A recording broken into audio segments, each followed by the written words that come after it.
Aloha everyone, welcome back to Spilling the Tea podcast, episode 30 with Haylin and Kiki.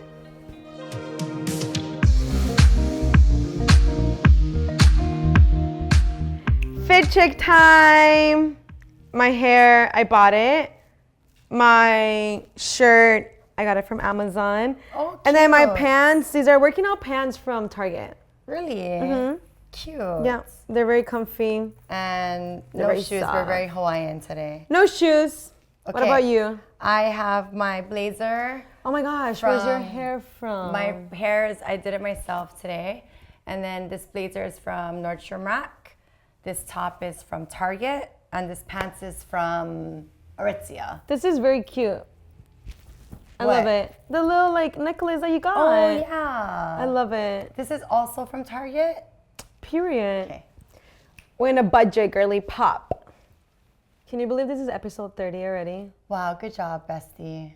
It's been all right. This is going to be a very special episode, and I am very happy that we're here today. We're going to be talking about what is conscious parenting, right? And what has this journey of being a parent has taught you, right? What have you had to let go?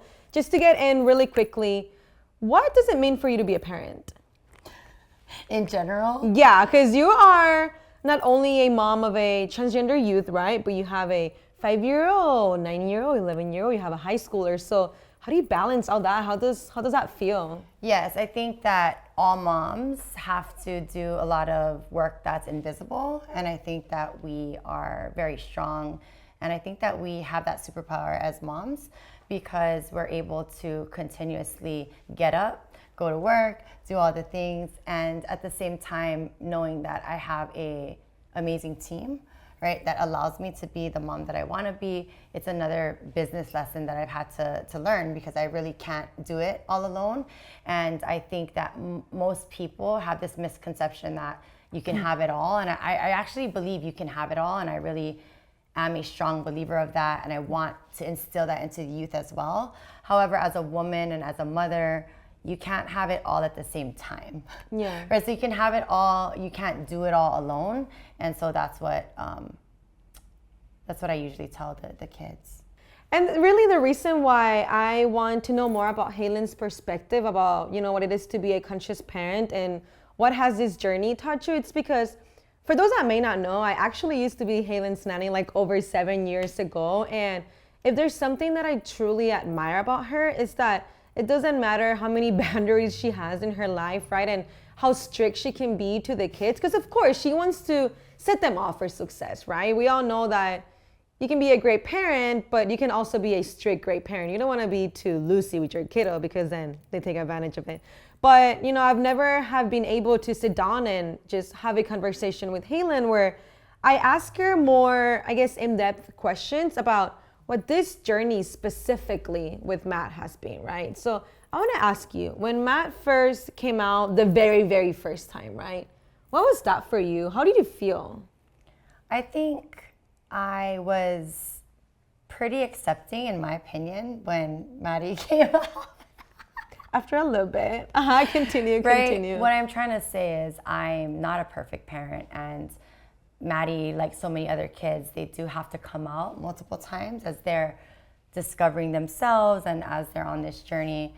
I guess what I meant is like I was way more supportive of Maddie coming out as LGBT than him coming out as trans. That's what I meant. Yeah. So I agree. It was definitely still a shock, right? It was still a shock. I was like, okay, you know, maybe this thing is trending. I'm not gonna lie. I was like, maybe it's the friends. But it's okay, right? Like I'm a therapist, I'm a social worker. I don't have any hate like in me. But when Maddie came out as trans, that was very difficult for me. Was there like a fear that you had? Like, why was this so difficult? What's the reason behind it? It was so difficult because I was shocked, and it was something that I would never expect. It's not something that I would think about at all. It's just not something that I ever saw as a possibility at all. It was just not in my world. And so that shock makes my nervous system go off, and then I immediately went to And I just want to preface all of this by saying I really want this to be helpful to other parents. I also have spoken to my son many times about sharing my story, and I do have permission from him. I do want to respect him in every way that he can tell his own story, or maybe he doesn't want to, but if and when he wants to tell his story from his perspective, it's really important that he can do that. And what I want to provide is a perspective from a mother's lens or a parent's lens, in hope of normalizing and also in hopes of showing that we can transform and that we can change. So if I could just preface it with that, I'm a little bit nervous because it is a personal interview today. I'm also excited, and I feel very comfortable with Kiki because she's not only my co-founder, my gosh, nanny, like everything, you know, like sister, bestie, housemate, right? And so I would not want to be on this journey with anyone else, despite how difficult it can be. Oh my God, thank you. You're so sweet. But I really appreciate you highlighting the fact that this is, you know, this story has different parts, right? There's Matt's story, there's your story, right? The grandparents, etc. But I really think that it is important for other parents to have the opportunity to listen to other parents' stories, right? Because we always talk about how much visibility matters for the LGBTQIA kids, but like, what about the parents, right? Like the parents are also going through their own journey, and if they don't have other models of like parents that were able to move through it, then how can they relate, right? What can they learn? So I think it's very important that you share your own story.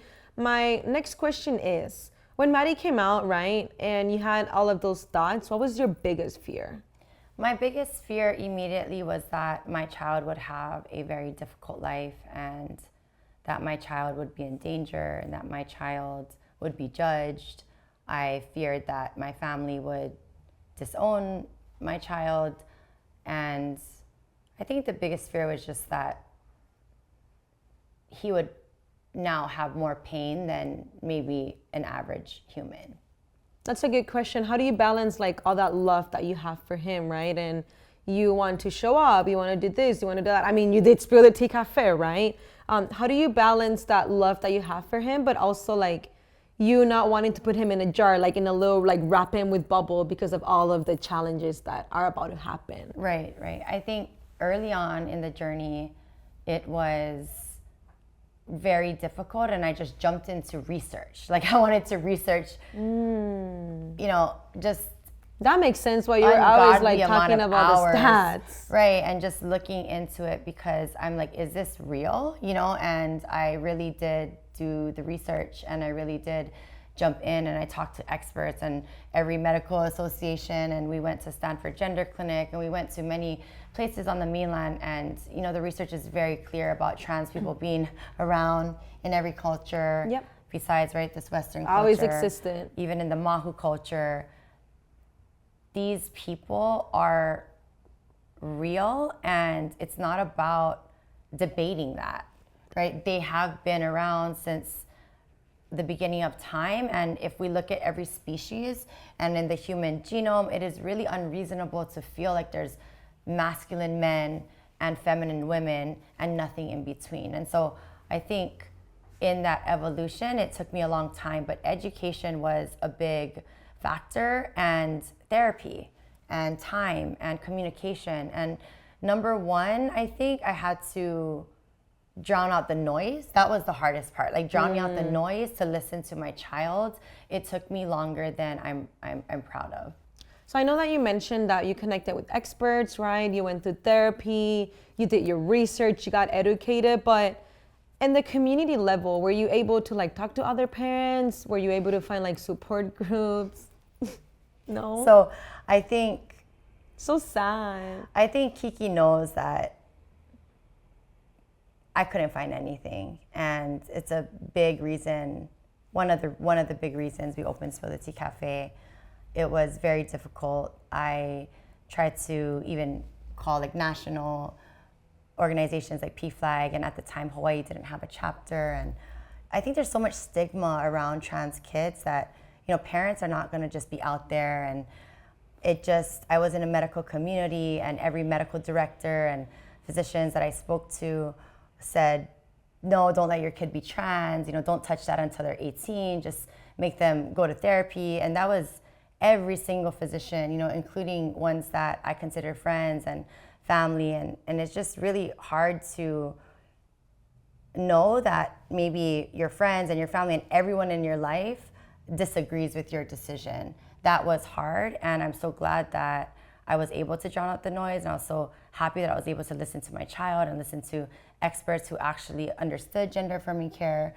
And I think through this community, it really did help me, and I think that community mental health really is the answer right now anyway for our LGBT youth, because most physicians out there, and it's not by any fault of their own, it's just that they're not trained and not educated, and that's a big thing that we try to do, right? Is get out there and try to educate people on this, but most people really do not want to touch this population because of the liability. Yeah, no, we see that. And talking about the community model that we follow, right? We kind of see that the medical is not working anymore, right?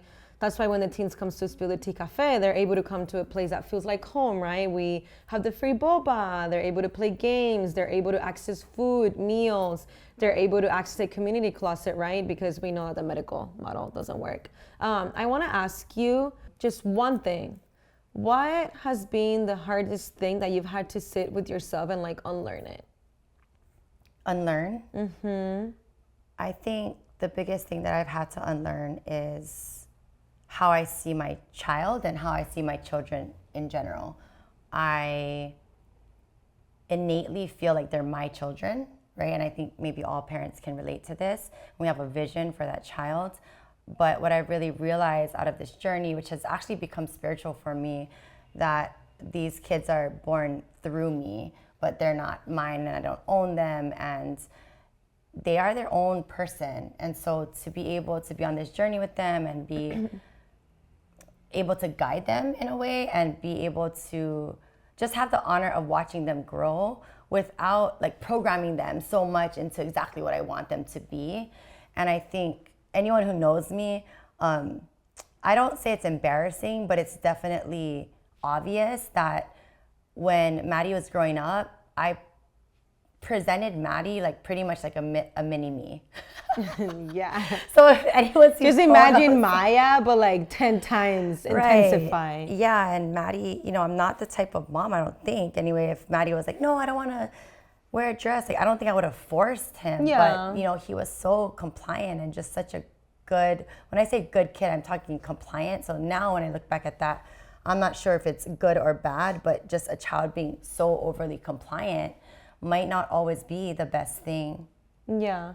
So. And even with all of that, I feel like, and in case you guys have missed it, there is an episode where it's just Matt's journey. So if you guys haven't seen it yet, I would totally recommend it. But, Maddie has said it before that he liked it, right? And when he identified and knew, he immediately told you, right? So I just really want to take a moment to say that I hope you never feel bad about the mother that you were with Maddie growing up, because as soon as Maddie told you who Maddie was, you immediately shifted. Even though it was very difficult, you put your pride or whatever that is, your pride, your, in quotes, embarrassment, your programming, you put in the back burner and you made a decision to support him. And what am I going to do to best show up, right? And that meant having very difficult conversations with your family, disconnecting with people that you grew up with, right? Because they didn't understand and because they also did not want to listen. But I want to ask you. But wait. Go ahead. I have to say, and I'm not just saying this, this, but I credit you for helping me through that journey. I'll get emotional, but my closest friends from middle school, my family, people did not understand. I had family members calling me and yelling at me, and you have known Maddie for all these years, and so our conversations together, I think, is what had really helped me. It wasn't just overnight, it wasn't immediate, even if you might think so. It's because you're my nanny and you're talking to me about Matt every day, and you let me cry to you, and you just had this Gen Z spirit of you accepted everyone and it was gonna be okay. So that's where I say, it doesn't have to be a doctor, right? It's literally at the time my nanny who helped me shift my mindset, even though I have all these degrees or whatever, right? And so this is the power that human connection has, and it's the power of our love for Matt, right? I think it just transcends everything.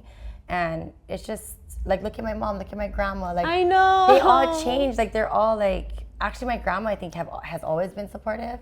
But my mom is like the fiercest ally. And, you know, I didn't grow up that way. I grew up super Christian with her. So I think that she'd be showing up to all of the events, making goodie bags for the kids. She really, she's super supportive. Yeah, and I think if I didn't have you, I don't know where I would be, because it's so lonely, you know? And even like Alex, like my husband, he's super supportive, but it's different when say other people in the family don't support, right? Like if majority of people don't support, it's like, it just feels so lonely, even if you have one person or two people supporting you. Yeah. So imagine how lonely like the kid feels, right? Yeah, and you know, when you say that about the teens, it just really takes me back to Spirit Tea Cafe, and I can not help but only think about those youth that come to Spirit Tea Cafe because they don't have a supportive parent, right? They don't have that safe person that they can go to. And it's sad because when you really think about it, you know, from the perspective of a child, you know, we were all one, you look up to your parents, right? You hope that when you're in trouble, when you're in danger, when you need someone, you hope that your parent is there. And it's so unfortunate for our kids to not be able to experience that. And I think that the parents, I understand that you guys have a programming, I understand that you guys have an uprising, but you need to have a little bit more flexibility in your thinking, right? Like you've said before, if your kiddo is consistent and persistent, then maybe you have to do some work. Maybe you have to reach out to the experts, come to Spill the Tea, right? Talk to a family therapist, but really try to have that flexibility and understanding of your kid, even though it can be so challenging and so difficult. And I think that kids, they have the courage to come out, but I want to remind parents that typically every kid I talk to, they have known for a very long time. Like they have held it in for a very long time. And I also want to be very transparent and say that these kids, like they don't want to be trans and they don't want to be gay and they don't want to be, like they try to be straight. They try to do that. And when they start to realize that they can't change, that's when they start to have that self-acceptance and then start to decide to come out. So when they're going through that whole thing and then they finally have the courage to come out to you and you react maybe the same way I did, it can be soul crushing for them. And I think that it's so important that we look at the psychological health and we look at the mental health of our kids, because the truth of the matter is that this is the population that has the highest risk for suicide. And it's not like a fear-mongering thing. This is so real, and we know that the statistics are so clear, especially in Hawaii. Last year, 50% of trans kids attempted suicide.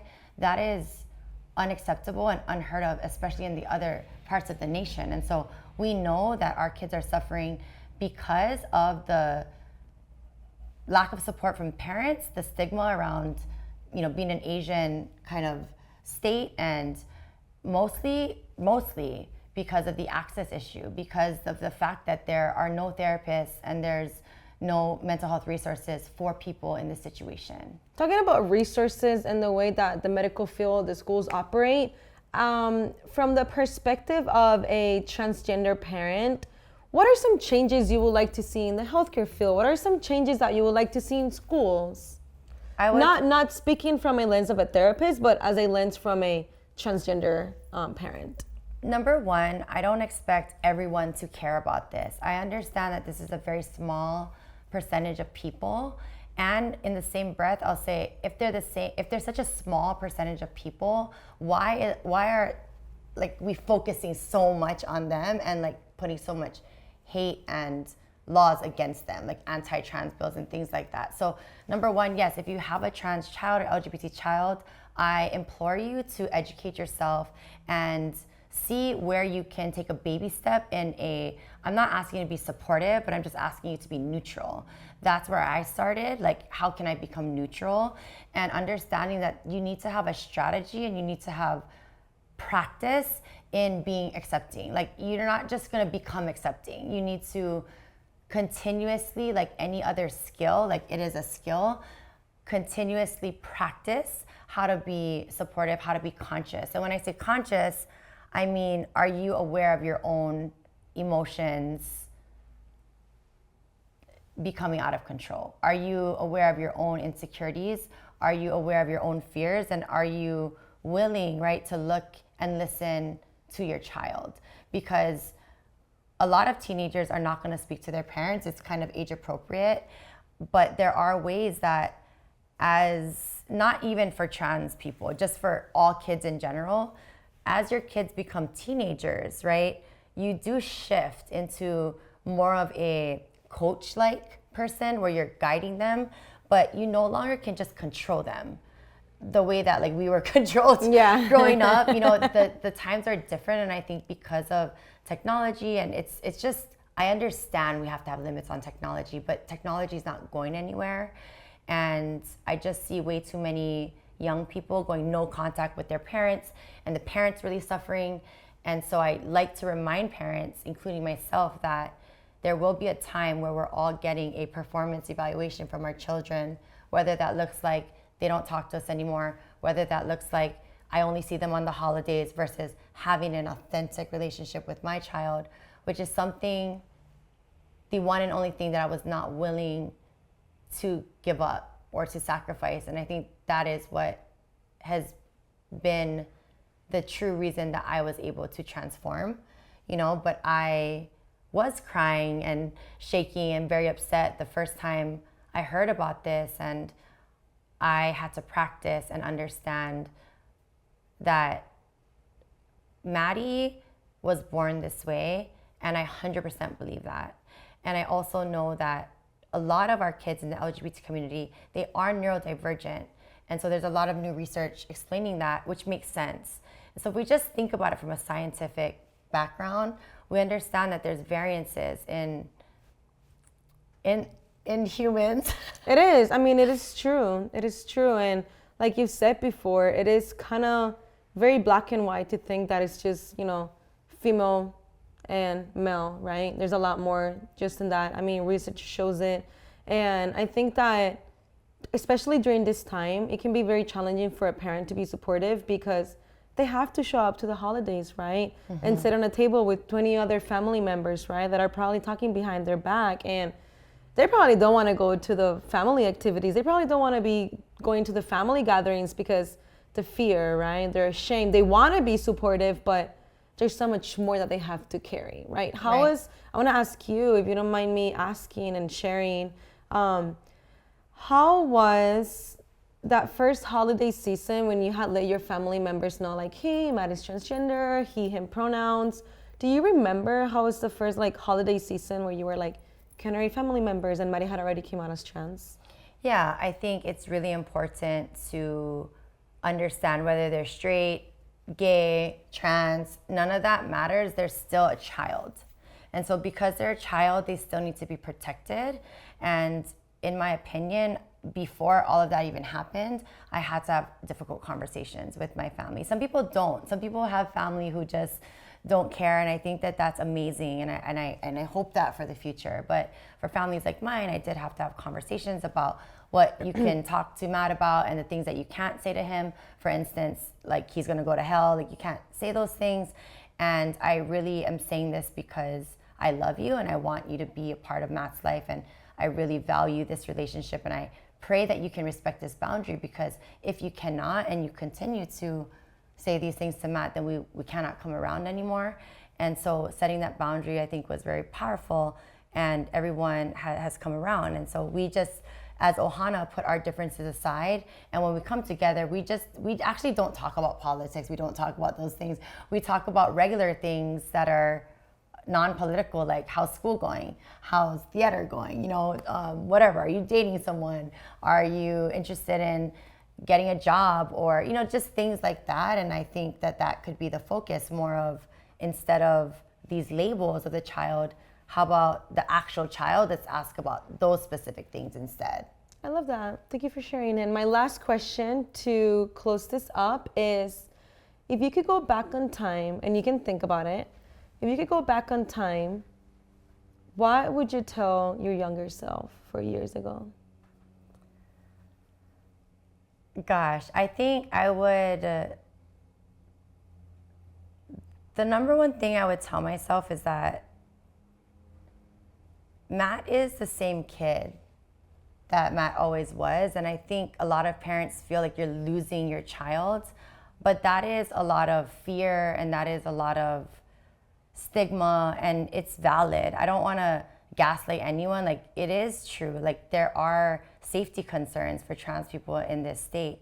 And when I have a genuine relationship with my child, I'm confident that they're gonna thrive in their future. And I know Matt's privileged now and resourced now, but I don't even think being trans is Matt's biggest problem in life. Yeah, I you know, agree. and it's really cool to see his growth in that way. But I just wish I could tell myself that, you know, I went through all this grieving kind of for nothing, because Matt's like still literally the same. Mentally as Matt exhausting. was from like 5 years old and 10 years old and 15 years old.